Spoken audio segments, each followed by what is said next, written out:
Hello, hello, happy Wednesday. Welcome to Stamping A to Z. I'm Linda Gibbs. I'm an independent Stampin' Up! Demonstrator here in Canada. If you are watching live, say hi, please. Let me know where you're watching from. If you're watching the replay, let me know. I usually check for comments.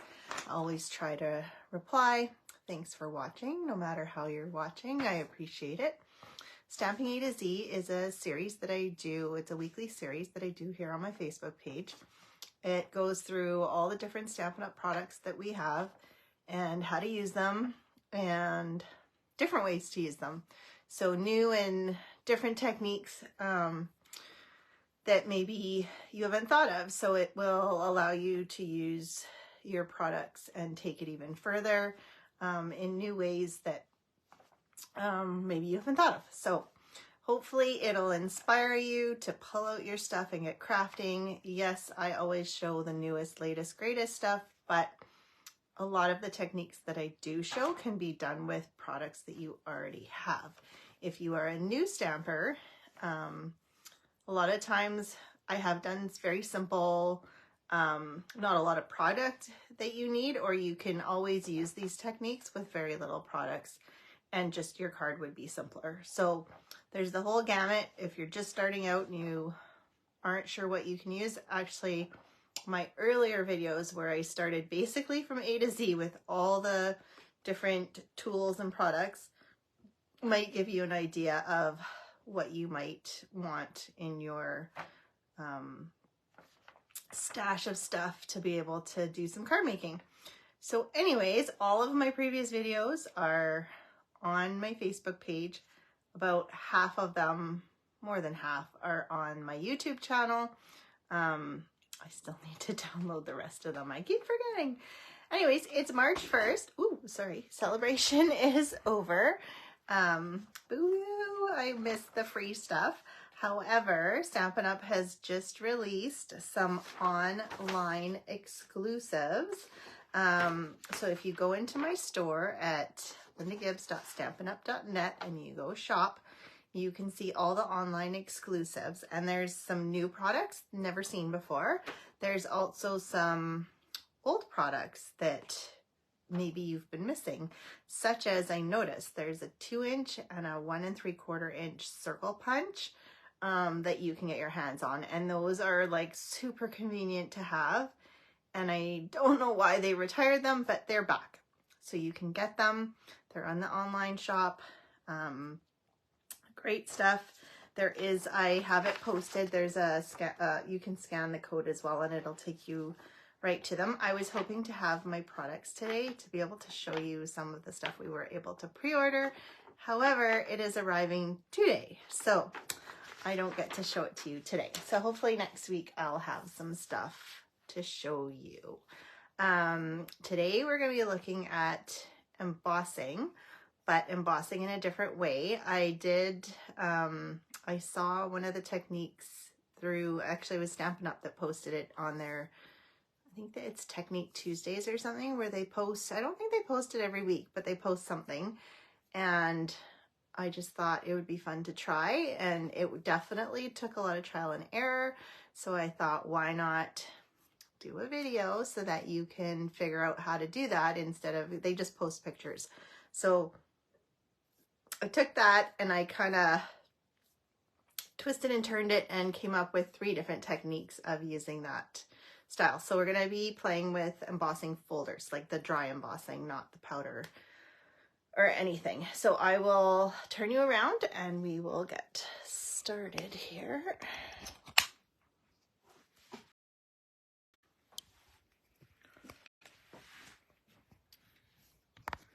Oops, sorry, it's turned here.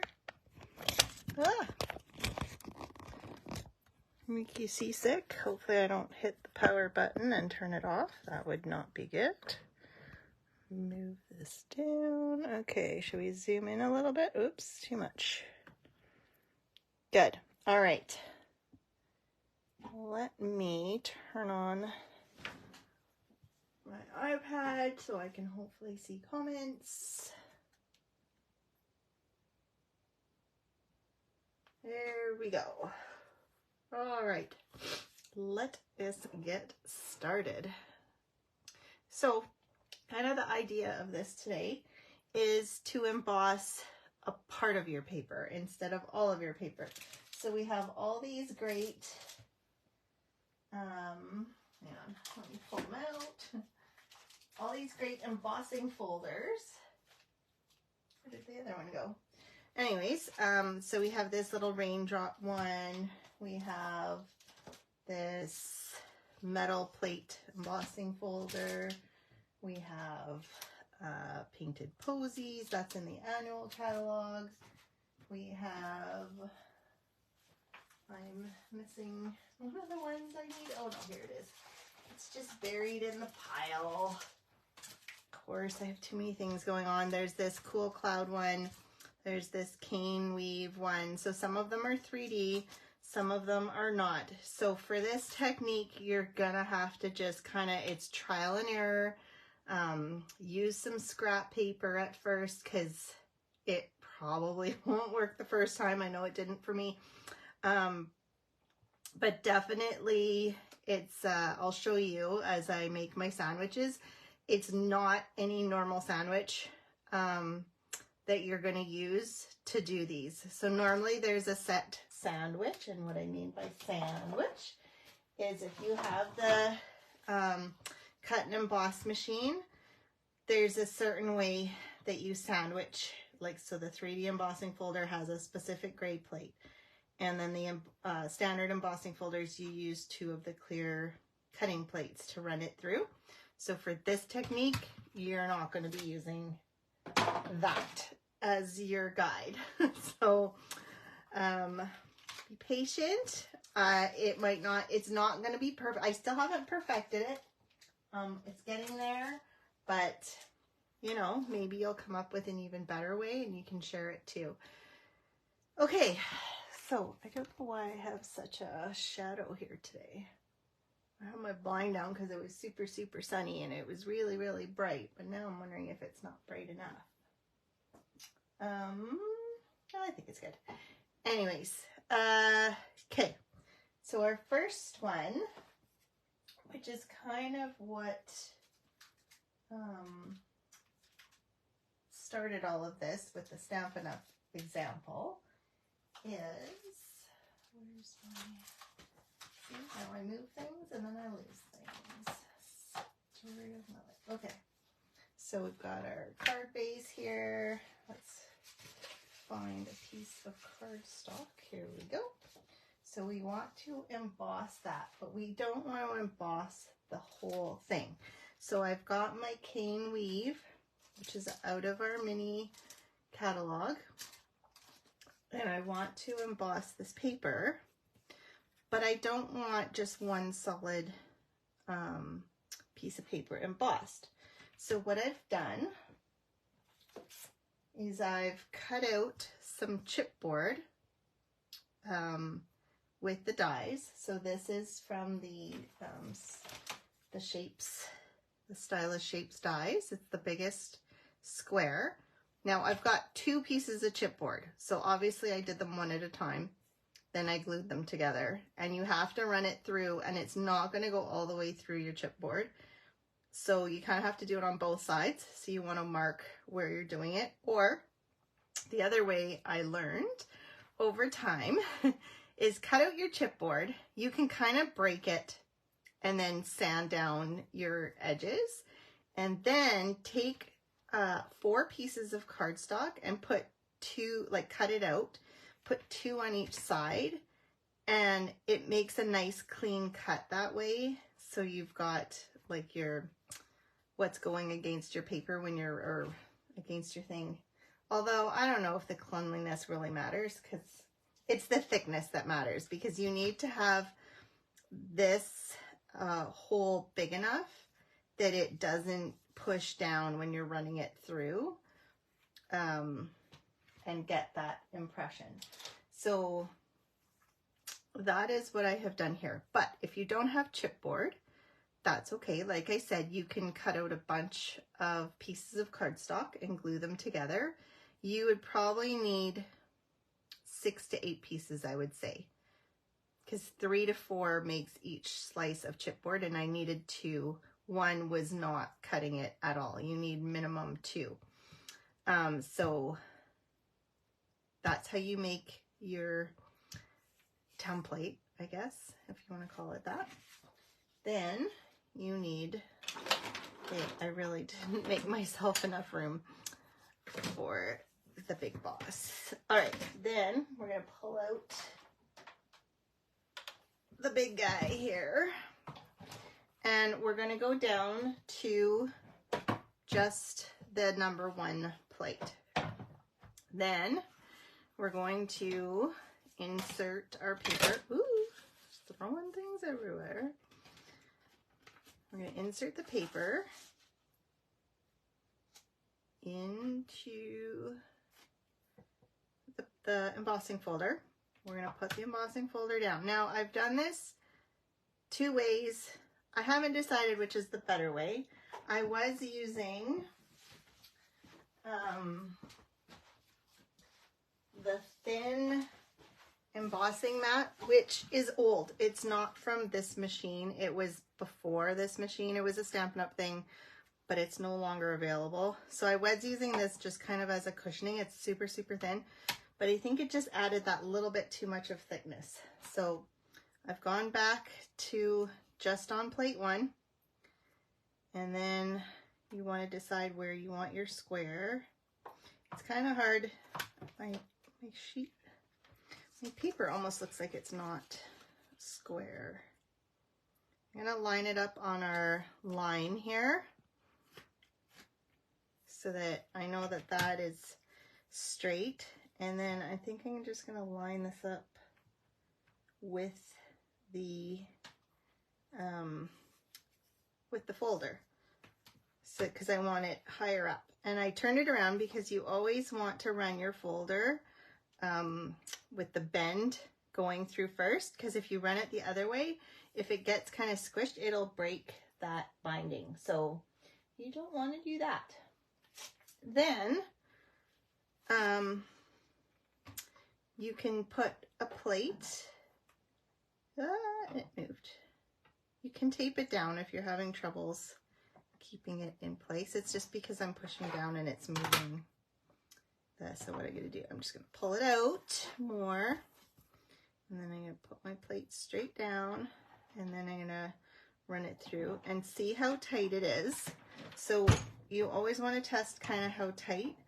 It's quite tight. So the other option, the only thinner plate that we have is this, my dirty number 2 plate, which is well used, that normally just goes under your cutting edge, but instead of putting it on your cutting edge, I'm going to put it on top as though it's my plate. And the fact that I have 2 chipboards makes it quite solid for the, so it's not going to bend or anything, but it just is that little bit of less pressure so that I hopefully don't get, it might not be enough because it was quite low pressure, but that way my square will be that much more.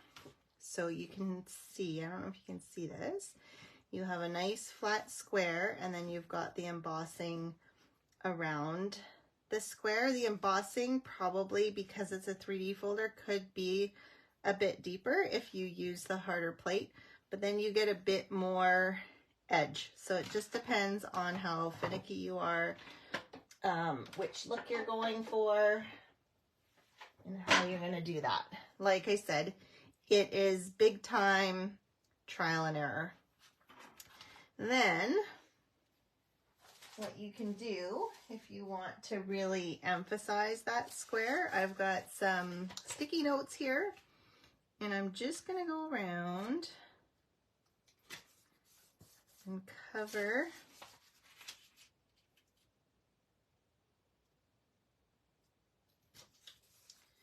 if you're not sure where the square actually is.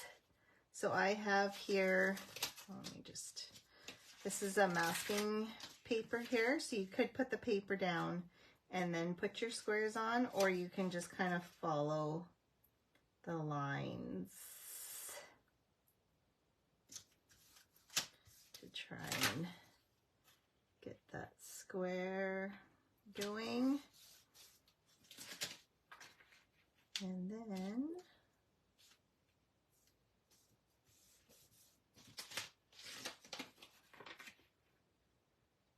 there we go. Make sure it's, you want it to be as square as possible. And then you're just going to take a blending brush, and I'm going to use fresh freesia here. I don't know which brush I used. That one should work. Okay, and then I'm just going to come in and I'm just be careful if you don't cover those corners that you don't want to. I need to re-ink my ink pad. There's not a lot of ink coming off. That's okay. It's nice and soft, and fresh freesia is a lighter color. Okay. So once you're happy with the color, this is my favorite part. Like you guys know, I love the reveal. It's always kind of that, wow. Look at that. Nice square. And then you've got the lattice or cane or whatever all around it. So, I mean, you could cut out a square and put it on top of your full lattice, but then it's popping up. So this is just a different look altogether. And then you can just stamp your, whatever you're going to stamp. Oh, it's over here. Like I can't find it. So this is from the Covered in Sunshine stamp set, which is also in the mini catalog, which is still around. Even though celebration is over, the mini catalog is still here. Hello, Linda. Let me just make sure. I feel like there's very little ink going on. I'll have to re-ink this. Anyways, make it work for now. Try and center it without sticking my head in the camera. Oh, there's such a shadow. Let me, so I'm just doing color on color here. Hopefully that will help. Might be too bright now, but, oh, there's still lots of shadow. Anyways, I don't know what's going on today. Nothing's working for me. And yeah, so then you have that, and then I'll show you. Oh, actually, before I move on. So here's the finished card. So you've got the lattice, you've got the, and then I stamped the little shooting star, which is from the same stamp set with Versamark, and added some gold embossing powder, and then I added the brass butterflies. And the clouds, I don't know if you can see, they're embossed. So we do have that, where did they go now? This Into the Clouds embossing folder. So I embossed a piece of fresh freesia, and then I took our, where'd it go? The cloud punch that we have in the annual catalog. And I just punched out, so there's the cloud formation. So I just kind of tried to, oh, my scissors now, cut out so that I could get the cloud. You don't want just lines in there. You kind of want the kind of a cloud shape in there, like so. And then you've got your kind of clouds with some dimension to them. So that's how I did those. So that's the first one, where you've got the flat inset, and then your embossing is around the outside. Next, this aside. All right, next we have the raindrop embossing folder here. This one goes with the, what's it called? Playing in the Rain bundle. I think this is back ordered right now. The dies are out of stock. I think it says it'll be back mid-March though, so never fear, it's coming back. So if you don't have the stamp set and the dies, there's always the paper, and the paper has the exact same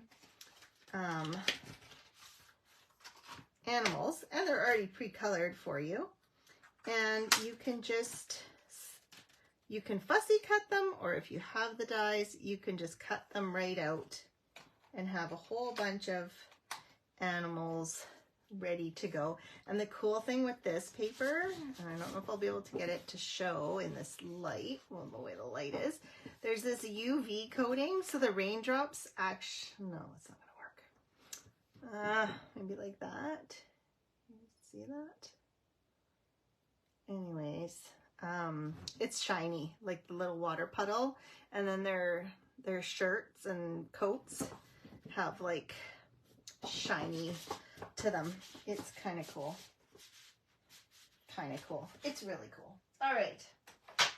So I have, and we'll start with our piece of paper again before we jump to here. And then we need our template. So this one, you can see it's kind of offset, so I didn't measure it.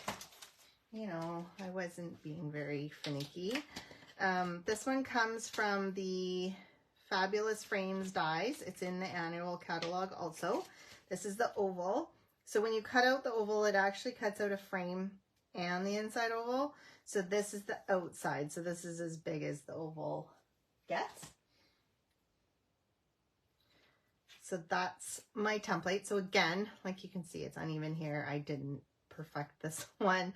You can do a lot better than I did, but that's why if you use one chipboard and then 4 pieces of cardstock, it's much easier to kind of line it up and get it all how you want it. I was just rushing, and it doesn't really make that big of a difference as long as you've got your opening to not have it emboss where your opening is. So this is kind of like the last one where you're still embossing the outside of it, but we're going to do something a little bit different with it. So let's move everything over again. Let's put it back over there. And we need our big boss here. Then I've got my #1 plate again. Now this this embossing folder is a regular embossing folder, so it's not as thick as the 3D embossing folder. So it's not as, since it's not as thick, you need a different sandwich system.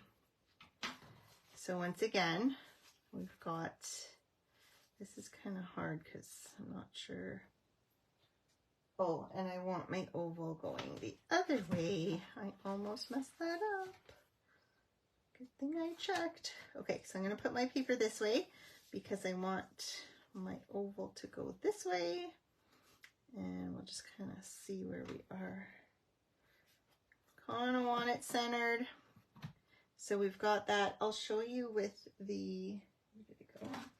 I'm going to put this little mat underneath, since I have that little bit of extra room. And then I'm going to use, where'd it go? My cutting plate, I think is what I used. I can't remember now. I might have even used the gray 3D embossing folder.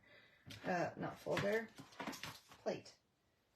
I can't find my my clear plate. I had it when I was showing. I don't have the #2 plate either. Or number 1.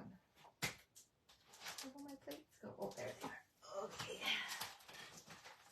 See, I just put things down and then I lose them. All right, so we'll try with the clear cutting plate and see if that's enough. I have a feeling it's not quite going to be enough, but we will try. Yeah, it's a little too light, I think. But let's see. Pull our sandwich out here.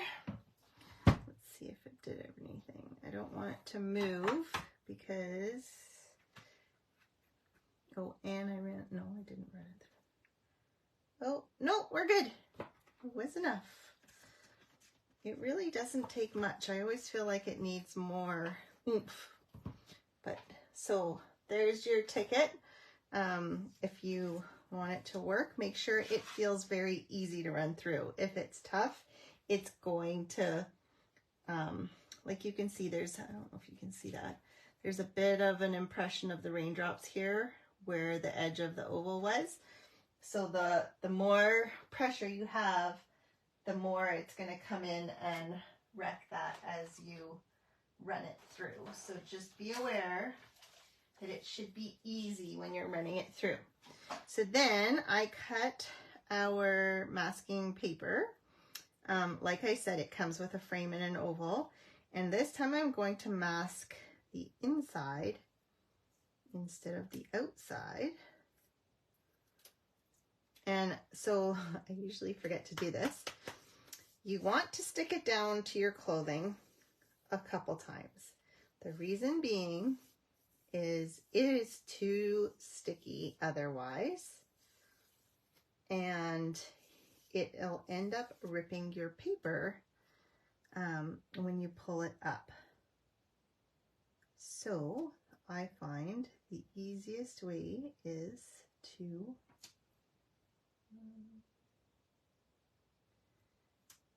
and the more linty clothing you have on, the better. Like this isn't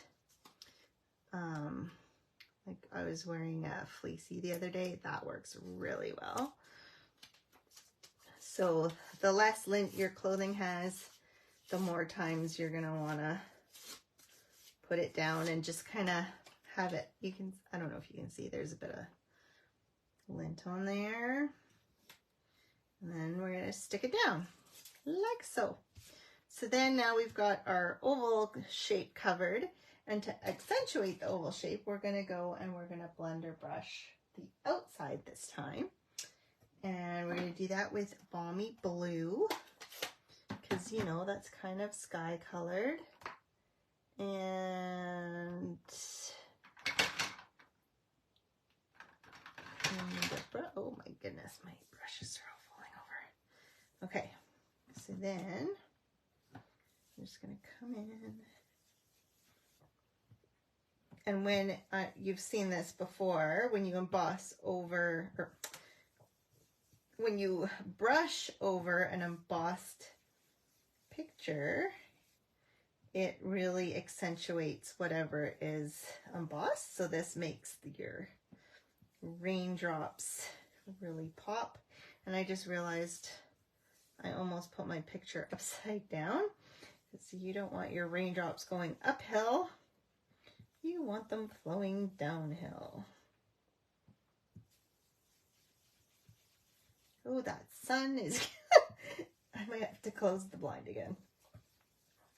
It's a beautiful sunny day. It's been kind of snowing on and off, but nothing crazy. I would love to get more snow.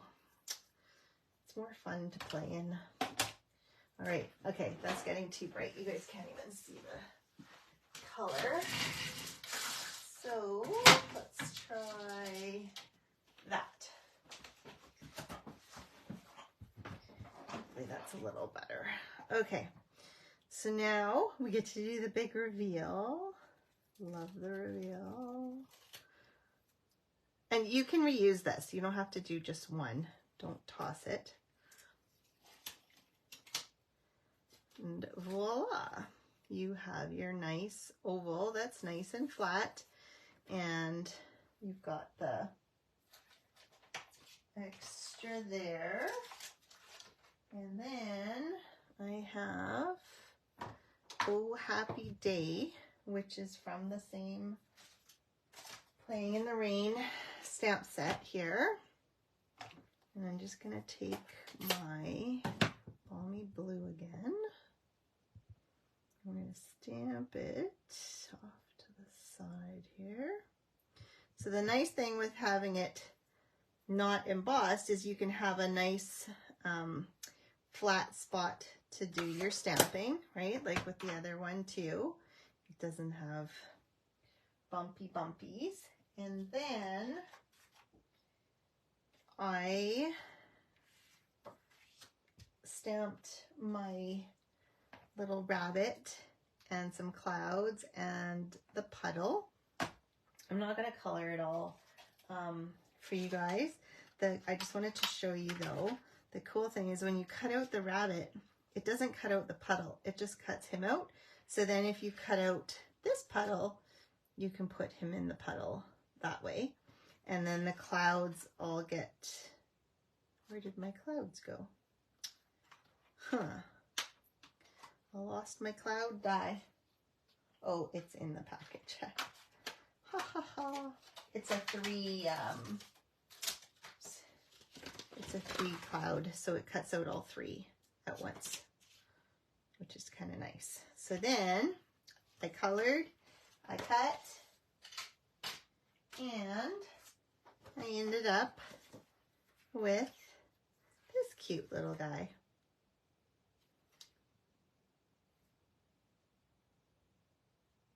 Oh, I was going to show you though, I don't really love these clouds though, so I don't have to show you the coloring for them. I did, so usually, because I don't like gray clouds, I put too much gray and then I took the, what do you call it? The color lifter. That's the word I'm looking for. And then I went over it. Here, let me just show you quickly here. Make sure that's dark. We don't want dark, we want light. Okay, so here's a light. So if you just kind of do a light and then if you bring in your color lifter and you roll it around, it kind of brings, it makes the white a little less white, a little more gray, and it lightens up that gray so it's kind of a softer cloud. So that was, so I went over this way too many times with my gray. I was not thinking, but that's was the look I was going for with the clouds. And you can kind of do the same thing with the water. Don't forget about the color lifter because it's a really good tool. Last time I showed, oh no, I didn't. It was in my card club. I showed another that you can actually, it's almost like a water painter. You can use watercolor crayons and then you can blend your watercolor crayons with the marker. It's pretty cool. So lots of things you can do with it. Don't write it off as something you won't use. Okay, that's that one. So I was trying to come up with something different because, you know, I usually do 3 cards. What am I going to do? So I thought, okay, well, I've used the template, the negative part. Now what happens if we use the positive part of our cutout? So I cut out a hexagon from the Beautiful Shapes dies, which is also in the annual catalog. Oh, there's no, oh, there we go. I was going to say the comments went away. So I took the largest of the hexagon. I did once again. So here I have the one piece of chipboard that I cut out. And I should have kept it out because I wanted to show you. I ran it through only the top side. You know, you want to go back and forth 3 or 4 times. But then I just kind of punched through and pulled it off. And of course it tears and whatever, but I knew I was gonna, I cut out 4 pieces of cardstock and I put 2 on each side. So it gives me a really clean hexagon. So I didn't really care that I was not doing a really good job on my chipboard, but you can see that it's, you either have to cut both sides or you're going to get tearing as you cut through it. Or if you have like an X-Acto knife, you could use that. I don't have a knife right now. I have like a rolling cutter, but I don't have a knife. It's on my list of things that I should probably get. Anyways, okay, so that was the negative. This is the positive. We have our hexagon. So then, same idea as before. If I can find, I had a white piece. Oh, there it is. Ah, it got stuck too. No. Come on.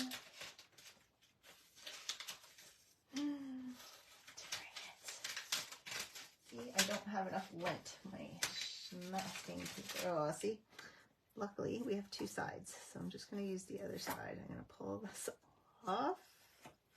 There we go. It's torn. Now we're going to use this side for our embossing. So I chose the, what's it called? Painted Posies embossing folder, because I thought it would be cool to have the flowers in the hexagon. So that is what I went with. It does not give, like when you don't have a solid embossing folder, so like when you don't have something that has the same pattern through, it's not going to show that it's a hexagon.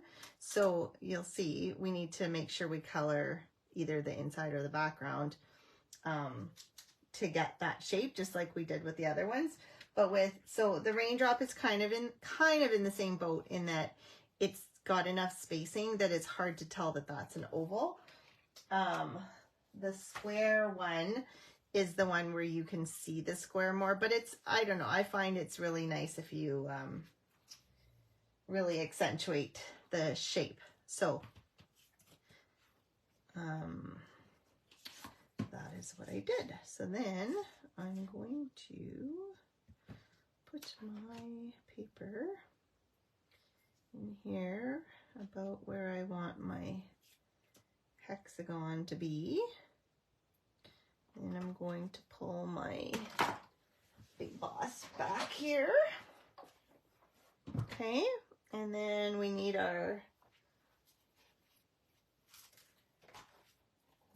number 1 plate.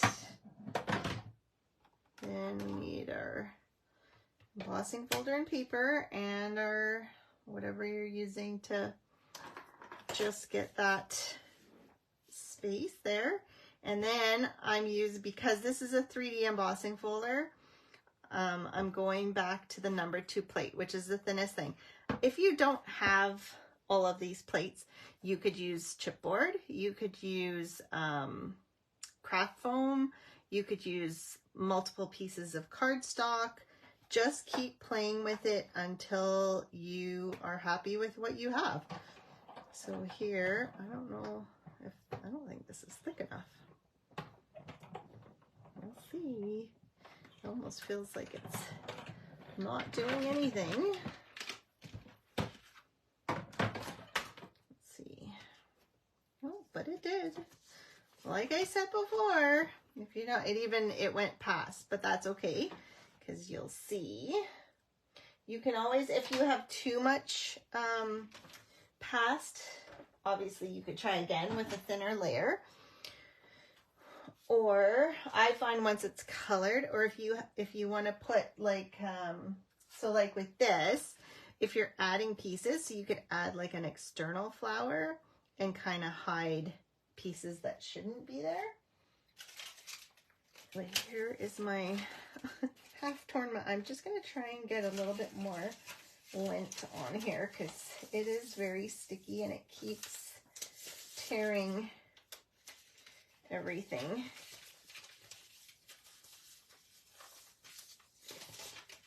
New masking paper was so sticky. Okay, so then I have to figure out where, it's hard when it's a big piece of paper like this. I should have cut it down. So I'm going to start kind of on the bottom where you can see that it kind of stops.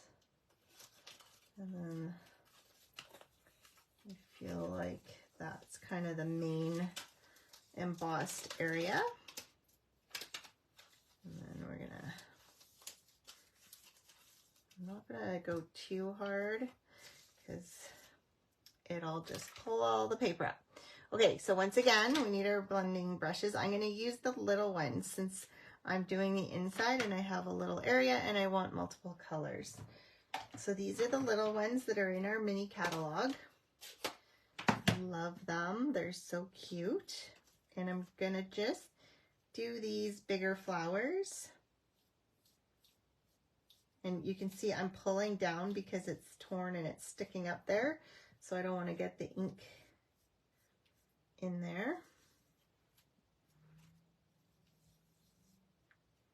There. And then I'm going to color this, the rest of this part in.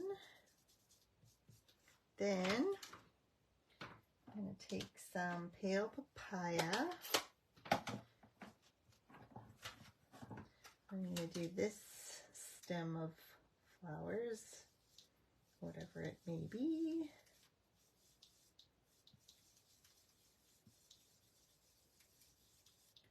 Kind of blend it in. And then I think this is greenery. So I'm going to take some soft succulent and just come in with that one for the greenery.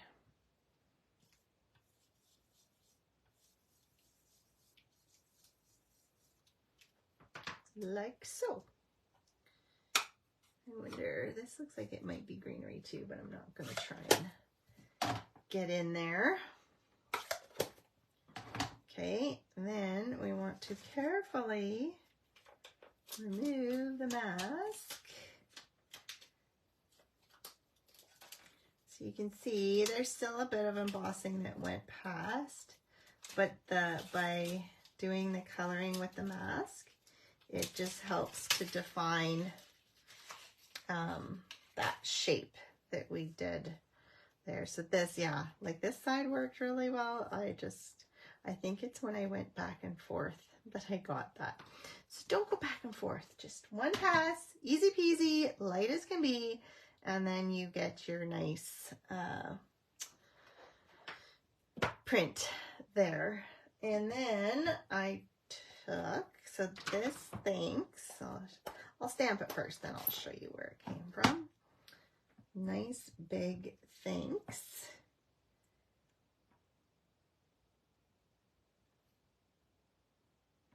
And I'm using Evening Evergreen. I thought about using black, but I just thought it's too stark. And since I have the soft succulent, the Evening Evergreen is nice. So now you've got your popped up, but it's still just kind of a flat card. So the finished card, so you can see here, it did tear my paper. And I didn't hide it. I might put a flower or something here to hide that bigger tear. I don't know if you can see that in this light. I apologize. But yeah, this one I didn't tear it. So that's why it's so important to lint up your masking paper. I know it sounds funny, before you put it down. So let's go back and look at the 3 cards again. Here is our 3 different embossing folder and 3 different cards. Hopefully that gave you ideas for new things you can do with your embossing folders. I know it was new to me when I saw that technique, and like I said, it took a lot of fiddling to figure out sandwiches and how to make it not get the embossing everywhere outside of the shape. So I'm sure I can still work on it a little bit more and get it even better, but at least I showed you how to get started, and maybe you can figure out an even better sandwich that works even better. And I wonder, sorry, I just had a thought. I was wondering if I put the template on the inside of the embossing folder, but then that would put a lot of stress on the folded edge. Anyways, I'm still thinking of ways to get it even better. Glad you like it, Linda. You'll have to try it out and let me know if it works for you. Anyways, I hopefully will have some of the new online exclusive products next week to show you. It should be coming this afternoon, so I'm so excited to open it up and check it out and start playing with it. So anyways, have a great rest of your week. Happy stamping, happy crafting. We will be back next Wednesday. All right, bye.